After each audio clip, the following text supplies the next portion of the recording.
All right, let's do something a little different. We're going to jump back in time by cracking open the 2015 Human Rights Watch World Report. Why? Because we want to understand one single, really pivotal year, 2014. It was a year pretty much defined by crisis, and the choices everyone made back then, well, they tell us a ton about what the world was prioritizing. So, let's get into it. You know, this quote from the report's introduction really just nails the feeling of that year.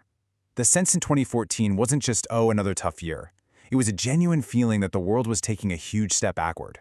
It was a year rocked by all these major crises, from violent extremism to brutal government crackdowns. And it forced choices that weren't just tough, but often really, really dangerous.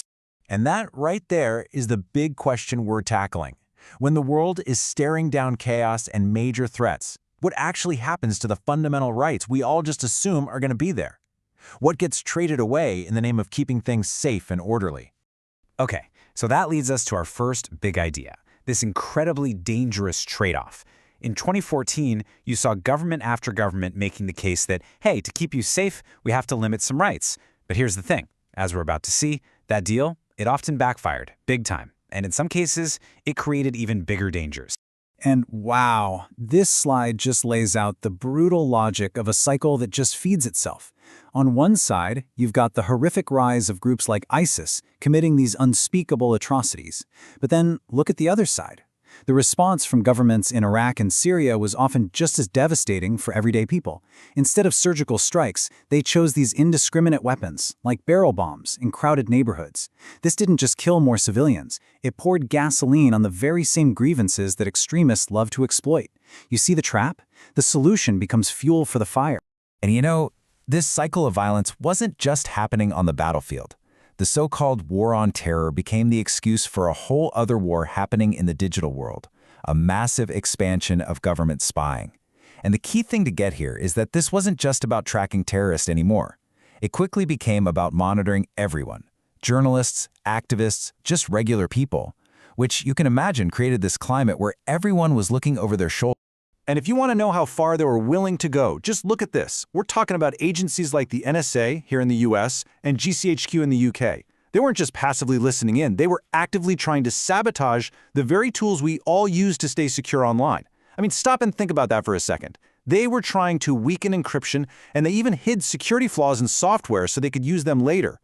The head of the FBI was out there saying encryption was leading us to a dark place. But the actual security experts were screaming the exact opposite, that these so-called government backdoors are really just open doors for anyone, criminals, other countries, making all of us way less safe.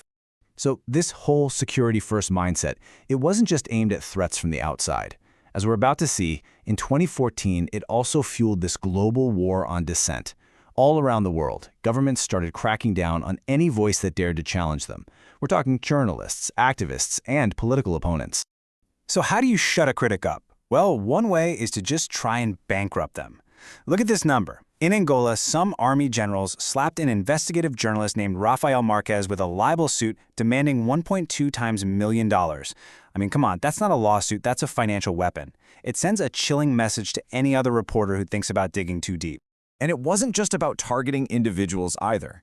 In Azerbaijan, the government just went ahead and froze the bank accounts of 50 different NGOs. You basically starve them of cash, and boom, you paralyze their ability to work, to advocate for human rights, for anything.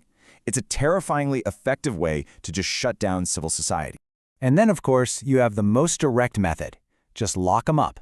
In Rwanda, an opposition leader, Victoire Ingabire, had her sentence suddenly jump from 8 years to 15 after an appeal. The message is crystal clear. If you are a political opponent, you won't just be quieted, you'll be erased. And this is so important. You can't just do all this stuff without laying the groundwork. You have to demonize your critics first. So when Vladimir Putin gets up and calls independent groups national traitors and the fifth column, he's doing something really specific. He's basically a magician, turning dissent into treason right before your eyes. And once you've done that, any crackdown can be sold as a patriotic duty. So when governments get obsessed with security and with silencing anyone who speaks out, who ends up paying the price? Well, let's talk about the human cost, because there are always people caught in the middle or just left behind completely. Let's take Bangladesh. Political violence surrounding the elections there killed hundreds of people. And this wasn't just random political fighting, it was often targeted. You had minority communities like Hindus and Christians who saw their homes and their businesses attacked. And over in Pakistan, sectarian violence was just continuing to rage. For minorities like the Shia Hazaras, this meant targeted assassinations and just living under constant threat. And the name of the Human Rights Watch report about them, wow, it says it all. It was called "We Are the Walking Dead." And that's the voice of a community that feels totally abandoned, living in constant fear. And then you have the people who are truly on the edge, completely vulnerable. Migrants in Morocco, a lot of from sub-Saharan Africa, were just looking for a better, safer life. But what did they find? Abuse, expulsion. They were just left stranded in caves and forests, with almost no protection and very little hope. That question, it just gets right to the absolute heart of the global refugee crisis, doesn't it? For millions of people who are fleeing persecution in 2014, the simple act of looking for safety turned into this terrifying gauntlet of closed borders and hostile policies. I mean, just look at Australia's offshore detention policy. By the end of 2014, you had over 2,000 asylum seekers, men, women, and children, who had arrived by boat, being held in these centers on Man Asylum and Nauru. Their cases were stalled, conditions were awful, and the top human rights official at the UN didn't hold back, calling it a chain of human rights violations. Okay, so with all of this happening, it begs a huge question. Is there any accountability? Is justice even possible? Let's dive into our final section, the fight for justice, which is, well, it's a long and often frustrating one. And this slide really tells a tale of two completely different approaches. On one side, you've got total impunity. The U.S. Senate puts out this absolutely damning report on CIA torture, and yet the Obama administration refused to prosecute anybody. And that sends a terrifying message, right? That torture isn't a crime, it's just a policy choice up for debate. But then on the other side, you have accountability. Decades after its dirty war, Argentina was still, slowly but surely, prosecuting the officials responsible for those horrible abuses. It's proof that even though justice can be delayed, it doesn't always have to be denied. And that brings us full circle, right back to that core conflict.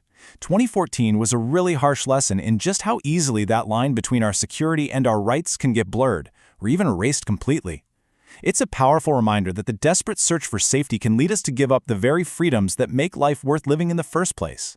And figuring out that balance, that wasn't just the challenge of 2014. And honestly, that's the question we're still wrestling with today.